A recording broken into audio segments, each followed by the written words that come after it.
Voici comment fut engendré Jésus-Christ.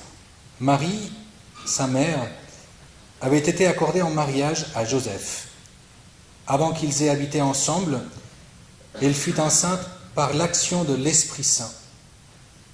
Joseph, son époux, qui était un homme juste et ne voulait pas la dénoncer publiquement, décida de la renvoyer en secret.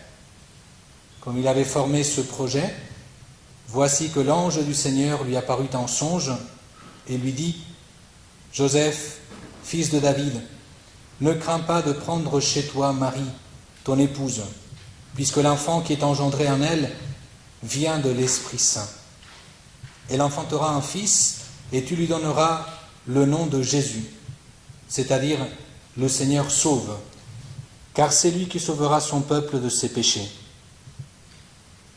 Tout cela est arrivé pour que soit accomplie la parole du Seigneur prononcée par le prophète : voici que la Vierge concevra et elle enfantera un fils. On lui donnera le nom d'Emmanuel, qui se traduit Dieu avec nous. Quand Joseph se réveilla, il fit ce que l'ange du Seigneur lui avait prescrit. Il prit chez lui son épouse, mais il ne s'unit pas à elle jusqu'à ce qu'elle enfante un fils, auquel il donna le nom de Jésus. Joseph, fils de David, ne crains pas de prendre chez toi Marie.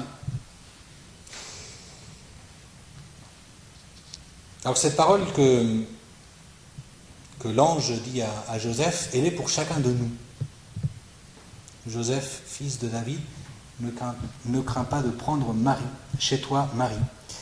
Et je voudrais tout d'abord vous dire combien vraiment cette parole est pour nous. Parce qu'on peut croire que c'est juste une histoire que l'Évangile nous raconte pour qu'on sache ce qui s'est passé pour Marie et pour Joseph, mais que cette parole n'est pas pour moi. Je ne suis pas Joseph, je ne vais pas accueillir chez moi Marie. Eh bien, si elle est pour nous, cette parole, vous savez que elle a été redite aussi par Jésus lui-même à Jean sur la croix. L'évangile de Saint Jean nous dit : près de la croix de Jésus se tenait sa mère et la sœur de sa mère, Marie, femme de Cléophas, et Marie-Madeleine. Jésus, voyant sa mère et près d'elle le disciple qu'il aimait, dit à sa mère : femme, voici ton fils. Puis il dit au disciple : voici ta mère. Et à partir de cette heure-là, le disciple l'a pris chez lui. Donc prendre chez nous Marie, que Jésus nous a laissée comme mère. La prendre chez nous, comme Joseph l'a fait, comme Jean l'a fait. Et puis on peut se dire aussi que cette parole de l'Évangile, elle n'est pas pour nous. Pouvons-nous entrer dans l'intimité de ce couple, le couple de Marie et de Joseph, et vivre ce que l'Évangile nous enseigne ? Eh bien, c'est pour cela que l'Évangile a été écrit. Et c'est pour cela que l'Évangile nous donne ce couple de Marie et de Joseph, pour que nous puissions plonger vraiment dans l'intimité de ce couple. Et il ne faut pas se dire que nous, on est moins que Joseph et que nous ne pouvons pas accueillir chez nous Marie. On l'a entendu dans l'Évangile ce matin. Ce ne sont pas les gens bien portants qui ont besoin du médecin, mais les malades. Je ne suis pas venu appeler les justes, mais les pécheurs. Et donc, quel que soit l'état de notre âme, l'état de notre cœur, ce que nous avons vécu, les blessures peut-être que nous portons, le mal que nous avons fait pour eux, eh bien, le Seigneur est là pour les pécheurs. Et il nous donne cette parole de l'Évangile. Ne crains pas de prendre chez toi Marie. Alors je voudrais vous raconter une petite anecdote qui fait partie de mon histoire. Donc c'est un témoignage que je vous livre. Certains m'ont demandé, parce que moi je suis espagnol, comment ça se fait que je me retrouve aujourd'hui prêtre à Paris. Donc moi je faisais partie de la communauté des légionnaires du Christ, dans laquelle j'étais rentré très jeune au petit séminaire, et donc j'ai vécu la crise de cette communauté, certains connaissent, en 2009, 2010, et à ce moment-là, donc ça faisait 8 ans que j'étais dans cette communauté, J'avais 22 ans, j'étais rentré à 14 ans au petit séminaire. Et à ce moment-là, quand j'ai vu beaucoup de choses dans lesquelles je croyais s'effondrer, j'étais un peu perdu. Et je me disais, mais sur quoi je vais pouvoir continuer à m'appuyer, sur quoi je vais pouvoir continuer à construire ma vie et mon chemin avec le Seigneur. Et je me souviens d'un moment où je suis allé prier devant une image de la Sainte Vierge, et j'ai entendu dans mon cœur que Marie me disait, ne crains pas, ne crains pas. J'ai quelque chose préparé pour toi, tu verras. Et je dois vous dire qu'à ce moment-là, je me sentais vraiment comme devant un précipice, donc j'allais faire un saut dans le vide, et c'est ce qui s'est passé. Mais Marie était là. Marie était là, et si vous devez retenir une chose de ce topo de ce matin, c'est il faut vraiment accueillir chez nous Marie. Et il faut vraiment la mettre partout, dans tous les domaines de notre vie. Dans notre vie de famille, au travail, avec nos amis, dans tous les projets qu'on peut porter. Je suis aujourd'hui donc au Bon Conseil. Le Bon Conseil, c'est Notre-Dame du Bon Conseil. C'est une maison qui a été mise tout de suite sous la protection de Marie, Notre-Dame du Bon Conseil. Et c'est très beau que cette maison s'appelle comme ça, puisque ce qui nous fait grandir, en fait, c'est quand on arrive à demander de conseil à ceux qui nous ont précédés, ceux qui sont plus grands que nous, et qui nous portent, qui nous conseillent, et qui nous font grandir et devenir des adultes et des saints. Donc, ne craignons pas de prendre chez nous Marie. Et alors, cette semaine, donc en faisant mon office de lecture, un jour, j'étais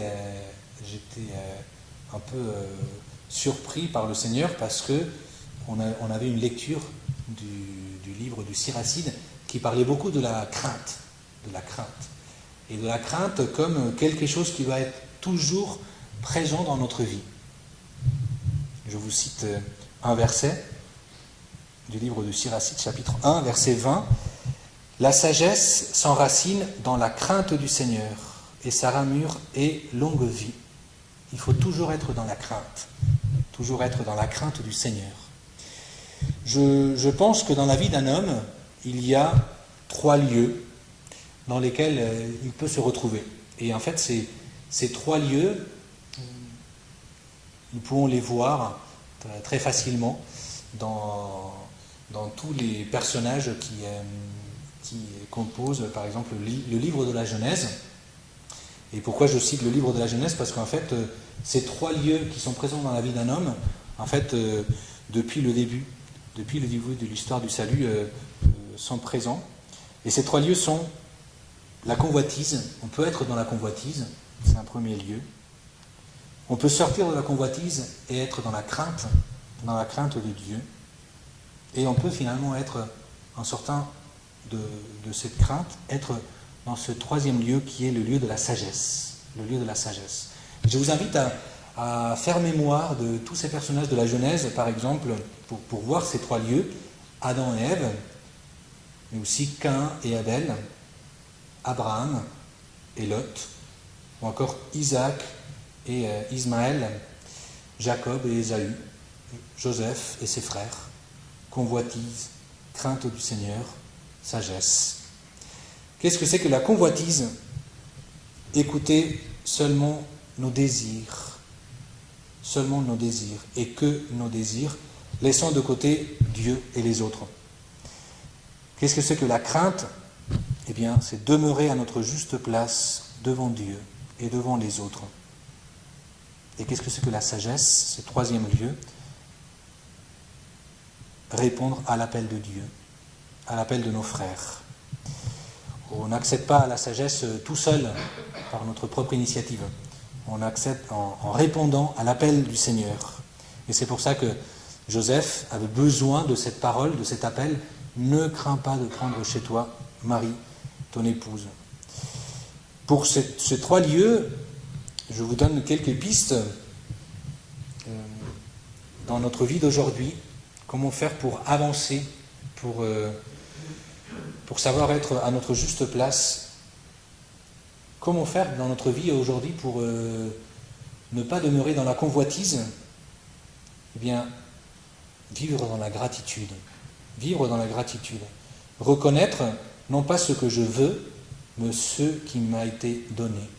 Combien de fois nous nous arrêtons dans nos journées, dans nos semaines, pour rendre grâce, au lieu d'écouter uniquement nos désirs qui peuvent être bons, mauvais, certains, mais ne pas passer notre vie seulement à écouter nos désirs. Et comme homme, on a beaucoup de désirs. Et c'est normal, notre cœur désire beaucoup de choses.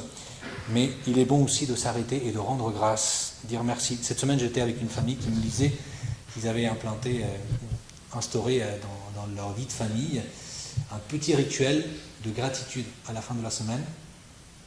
Ils font un tour de table où chaque membre de la famille doit dire merci à chaque membre de la famille pour un truc précis.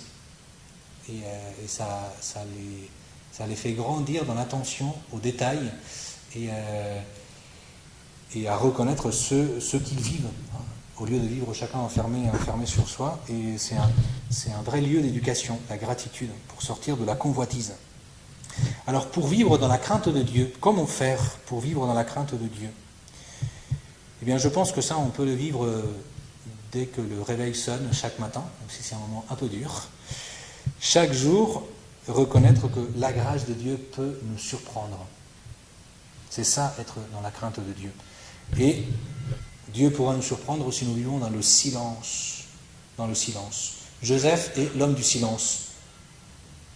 Même dans l'évangile qu'on vient de lire, en fait, il est dans le silence. Il ne veut pas dénoncer publiquement Marie. Il veut agir dans le secret. Il veut agir sans bruit. Bien, quels sont nos lieux de silence? Et s'il n'y a pas des lieux de silence dans notre vie, on peut rarement dire que nous vivons dans la crainte de Dieu. Et puis, troisièmement, pour entrer dans la sagesse, comment faire? Eh bien, écouter le Seigneur qui parle à notre cœur. Écouter, et puis c'est très important, faire sa volonté. Non seulement l'écouter, mais faire sa volonté. Quand Joseph se réveilla, il fit ce que l'ange du Seigneur lui avait prescrit. Il prit chez lui son épouse. Donc la sagesse, c'est quelque chose de très concret, de très pratique. Ne crains pas, ne crains pas. Et on peut dans notre vie d'homme avoir des peurs, des craintes. Et le monde dans lequel nous vivons met beaucoup de peur et beaucoup de craintes aussi dans notre cœur. Je vous parlais ce matin du bon conseil. Je vois parfois aussi les enfants sur lesquels on fait peser les craintes des adultes. Et ça me paraît une chose très grave, parce qu'ils n'ont pas la force de porter tout ça. Et on leur fait peser sur leur intelligence et sur leur cœur et sur leur affectivité aussi ces craintes. Et le Seigneur nous invite à sortir de cette crainte. Ne crains pas. Et alors pour continuer avec le thème de l'année, ne crains pas de prendre chez toi Marie. De prendre chez toi Marie. Alors qu'est-ce que ça veut dire pour nous, hommes, de prendre chez nous Marie? On peut la prendre, donc, comme nous invite l'Évangile, comme Joseph, comme Jean. Eh bien Marie, quand on la prend chez nous, elle nous amène toujours à Jésus. Pour Joseph et pour Jean, Marie est là avec Jésus. Pour Joseph, elle a Jésus dans son sein, Marie, et puis pour Jean, Marie est au pied de la croix de son fils. Donc Marie n'est jamais toute seule. Elle est toujours avec Jésus. Et elle nous amène à lui, le Fils de Dieu qui a donné sa vie pour que nous soyons fils de Dieu. Matthieu nous a dit, quand Joseph se réveilla, il fit ce que l'ange du Seigneur lui avait prescrit. Il prit chez lui son épouse. Alors j'aime beaucoup ce qui suit. Mais il ne s'unit pas à elle jusqu'à ce qu'elle enfante un fils auquel il donna le nom de Jésus. Et en fait, Matthieu nous dit, quand Joseph prend chez lui Marie, c'est pas seulement pour la prendre elle, mais pour accueillir ce fils que Marie a enfanté, auquel Joseph va donner le nom de Jésus. Et si Matthieu nous parle tout de suite de cet enfant, c'est parce que Marie nous amène à Jésus. Et on peut se demander, pourquoi faut-il que Marie soit présente dans notre vie? Pourquoi? Eh bien parce que Marie garantit que nous restons dans la sagesse, que nous ne nous approprions pas de Jésus, de la volonté de Dieu. Et en fait, avoir Marie comme intermédiaire entre Jésus et moi permet que nous ne fassions pas de Jésus une conception personnelle, ni un Dieu à notre image. On peut s'habituer si on exclut de notre vie Marie, à faire un Jésus un peu sur mesure, à notre image. Et en fait, le fait d'avoir entre Jésus et moi la présence de Marie me permet de reconnaître que Jésus est le fils de cette femme. Il a reçu d'elle un corps singulier dans l'histoire des générations humaines, un corps qui a aimé jusqu'au bout, qui a triomphé en aimant et en donnant sa vie. Et c'est à travers le corps de Jésus que Jésus a reçu de Marie qu'a jailli pour nous la source de la vie du Père. Et c'est pour ça que c'est très beau qu'au moment où Jésus offre sa vie pour le salut du monde, au moment où le corps du Christ est transpercé, son côté est ouvert, eh bien, il y a sa propre mère à côté. Comme si Jésus nous disait, en fait, ce que je suis en train de faire quand je donne ma vie pour le salut du monde sur la croix, je n'aurais pas pu le faire sans elle. J'ai eu besoin d'elle pour pouvoir donner ma vie avec ma chair concrète. Je n'aurais pas pu donner ma vie sans elle, sans ce qu'elle a fait pour moi, sans la vie qu'elle m'a donnée. Je lui suis redevable à jamais. Et je veux que tu rentres aussi dans cette relation avec elle. Jésus a voulu être totalement dépendant de Marie. Comme vos enfants, pour ceux qui ont des enfants, vos enfants, ils sont totalement dépendants de leur mère, ils sont totalement dépendants de vous. Et bien, Jésus a voulu entrer dans cette dépendance totale. Et en nous donnant Jésus, en nous donnant Marie pour mère, il nous invite à entrer dans cette dépendance de Marie, dans cette relation de Marie. Il nous invite ainsi à apprendre à être fils de Marie comme lui-même. Et il veut que nous puissions dire à Marie, chacun de nous, je ne peux rien sans toi. Tu es ma mère et je veux être ton fils comme Jésus. Fais de moi, Mère Immaculée, un fils comme Jésus. Et pourquoi c'est important d'être pour nous des fils comme Jésus grâce à Marie ? Eh bien, pour être des pères qui vont aimer de l'amour de Dieu. De l'amour de Dieu.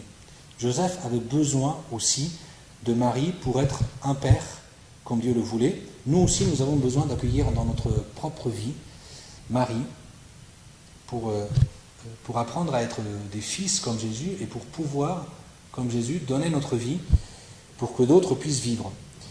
Et donc Marie nous apprend combien Jésus nous a aimés. Le cœur immaculé de Marie, ce cœur de mère qui a souffert, qui a vu son fils grandir et donner sa vie pour nous, ce cœur immaculé de Marie nous donne sans cesse Jésus. Et Jésus fait de nous des hommes selon le cœur de Dieu, selon la volonté de Dieu. Et ça peut peut-être vous surprendre ce que je vais vous dire maintenant, mais la vie de Dieu, la vie du Père, ne se transmet pas uniquement par les sacrements. On peut être tenté comme père de croire que pour que nos enfants puissent grandir dans la foi, il faut les amener à l'église, il faut les amener aux prêtres, à ceux qui vont leur donner les sacrements. Eh bien, je vous dis solennellement, la vie du Père et la foi ne se transmet pas uniquement par les sacrements, mais par chaque geste d'amour que nous posons sur nos enfants. Par chaque geste d'amour que nous posons sur nos enfants. Comme Jésus a reçu de Marie l'amour dont il a eu besoin pour sauver le monde.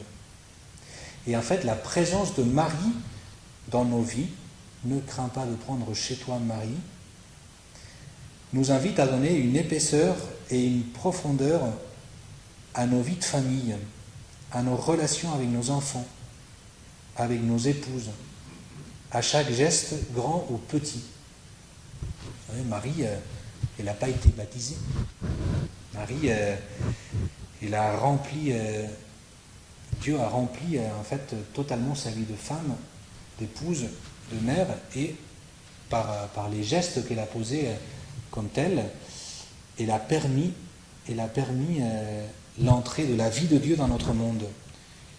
Et vous aussi, vous le savez, pour vos enfants, chaque geste d'amour que vous posez leur donne d'entrer dans la vie même de Dieu. Nous sommes en réalité pour nos enfants les premiers témoins de l'amour de Dieu. Et ça peut sembler très banal, mais c'est très important. Plus vos enfants se seront aimés,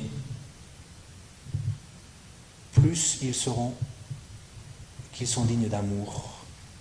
Et plus ils sauront qu'ils sont dignes d'amour, plus facilement ils avanceront dans leur vie en aimant comme ils se sont sentis aimés. Et ne vous dites pas que parce que vous avez déjà vécu longtemps avec vos enfants et que peut-être vous avez posé sur eux plus de gestes de colère que de gestes d'amour, ne vous dites pas que c'est trop tard. Il n'est jamais trop tard pour aimer. Et la présence de Marie nous invite à poser ces gestes d'amour et à donner, comme je vous disais, une profondeur et une épaisseur, la profondeur même de Dieu dans chaque geste d'amour, dans chaque parole d'amour qu'on peut poser. On peut se demander tout simplement, est-ce que mes enfants se savent aimer par moi, par leur mère? Jésus n'a pas voulu avoir besoin seulement d'une protection physique avec Marie et Joseph. Il n'a pas voulu seulement avoir une nourriture matérielle de la part de Joseph et de Marie. Il a voulu tout ça, protection et nourriture, mais il a voulu surtout leur amour, leur cœur, leur vie de parents. Et cet amour, ce cœur et cette vie de parents que Jésus a voulu, en fait, il nous les donne. Il nous les donne. Et il nous les donne pour que nous puissions les accueillir dans notre vie et nous laisser transformer aussi dans notre vie de fils, dans notre vie de père.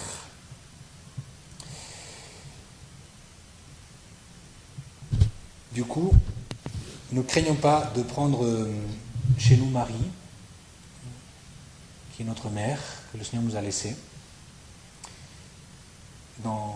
Au début de la Bible, on nous présente Ève comme celle qui ne va pas aider Adam.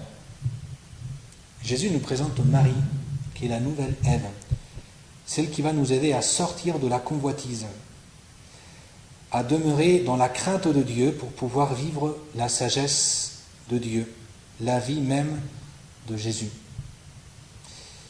Comme Joseph l'a fait, comme Jean l'a fait, prenons chez nous Marie, sur notre toit, dans le monde que nous construisons, dans le foyer que nous construisons, dans nos familles, au travail, avec nos amis, pour que nous continuions à apprendre à aimer comme Jésus. De la main de Marie, nous pourrons ainsi laisser résonner en nous le commandement nouveau de Jésus, qu'il a laissé à ses disciples la nuit où il allait être livré. Je vous donne un commandement nouveau, c'est de vous aimer les uns les autres. Comme je vous ai aimé, vous aussi aimez-vous les uns les autres. Donc, en conclusion, mettons chez nous Marie, partout dans notre vie. Et c'est pour cela que nous allons proposer cette année, dans cette 12e édition de la marche de Saint-Joseph, de nous consacrer au cœur immaculé de Marie, de lui offrir toute notre vie, de lui offrir toutes les réalités de notre vie. Accueillir chez nous Marie, c'est lui dire tout ce que je fais, je veux que ça vienne de ton cœur. Je te le confie. Et nous portons tous beaucoup de projets. Des projets que peut-être nous avons commencé avec crainte, mais que le Seigneur nous a donnés. Et il faut sans cesse renouveler cet abandon entre les mains de Marie. Alors peut-être que certains vont se dire, ça fait plusieurs années qu'on se consacre, on s'est consacré au Sacré-Cœur, on s'est consacré au cœur de Saint-Joseph, le 8 décembre on s'est consacré aux cœurs unis de Joseph, de Marie et de Jésus, et là on va se consacrer au cœur de Marie, on peut se consacrer tous les jours. Tous les jours. Parce que tous les jours, c'est un nouvel évangile. Moi, j'aime beaucoup le fait que quand on prie les laudes, les vêpres, les complis, on a ces cantiques de l'évangile au début de la journée pour dire Seigneur, voilà, le soleil va se lever, le soleil de justice, nous allons découvrir quelque chose du Christ aujourd'hui. Puis à la fin de la journée, avec les vêpres, on rend grâce avec Marie, et au complis, on dit tu peux laisser ton serviteur s'en aller en paix parce que mes yeux ont vu le salut. Et tous les jours, on voit le salut. Tous les jours, on voit quelque chose du mystère de Dieu qui se donne à nous. Et bien, vivre tout ça avec Marie, qui était présente dans ces trois cantiques, avec Zacharie au moment de la naissance de Jean-Baptiste, c'est elle qui chante le Magnificat, et puis avec Siméon, vivre ça avec Marie chaque jour. Et il est bon aussi, avant d'aller se coucher, tous les jours, de se dire, est-ce que j'ai parlé aujourd'hui un peu avec Marie? Est-ce que je lui ai confié les choses que je vis? Eh bien, accueillons chez nous Marie, comme nous invite l'Évangile, comme Joseph l'a fait, comme Jean l'a fait, et nous continuerons ainsi à porter du fruit là où nous sommes et à faire grandir cette famille de Jésus qu'est l'Église. Eh bien, je vous propose tout simplement de prier maintenant en Je vous salue Marie et en Je vous salue Joseph. Donc on peut se lever.